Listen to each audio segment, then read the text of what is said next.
دیکھیں، غصہ آنا ایک نفسیاتی عمل ہے، یہ ہر انسان کو آتا ہے، لیکن اصل خطرناک چیز غصے کا ریئیکشن ہوتا ہے۔ دیکھیں، چونکہ غصہ حرام ہے لیکن اس کو پی جانا ایک ثواب کا کام ہے۔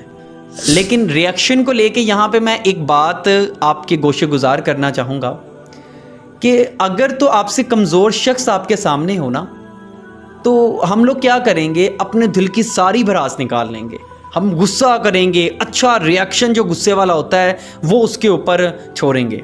لیکن جو ہی ہمارے سامنے کوئی اثر و رسوخ والا بندہ ہو، کوئی بہت ہائی سٹینڈرڈ کا بندہ ہو، تو ہم اپنا غصہ فوراً ہی پی جائیں گے، یعنی کہ ریئیکشن زیرو۔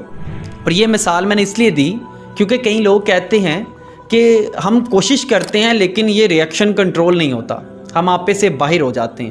تو ان کے لیے میرا یہ سوال ہے، تو پھر یہ دو طرفہ ریئیکشن کیوں آتے ہیں؟ اگر آپ کے سامنے کوئی بڑے سٹینڈرڈ کا بندہ ہو تو آپ کو غصہ نہیں آتا، ریئیکشن نہیں ہوتا، جبکہ آپ سے کمزور ہو تو ریئیکشن ڈبل ہو جاتا ہے۔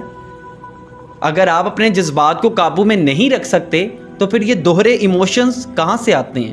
اسی طرح اگر آپ ایک اثر و رسوخ والے بندے کے آگے اپنا غصہ کنٹرول کر سکتے ہیں نا، تو ایک کمزور کے آگے بھی کر سکتے ہیں پھر۔ لیکن وہاں پہ مسئلہ آ جاتا ہے ایک لفظ انا کا، بس صرف ایگو کا مسئلہ آ جاتا ہے۔ اور پھر میں وہی بات کروں گا کہ غصہ آنا ایک فطرتی عمل ہے، لیکن اس کے ریئیکشن کو کنٹرول کرنا ہمارے اپنے ہاتھ میں ہوتا ہے۔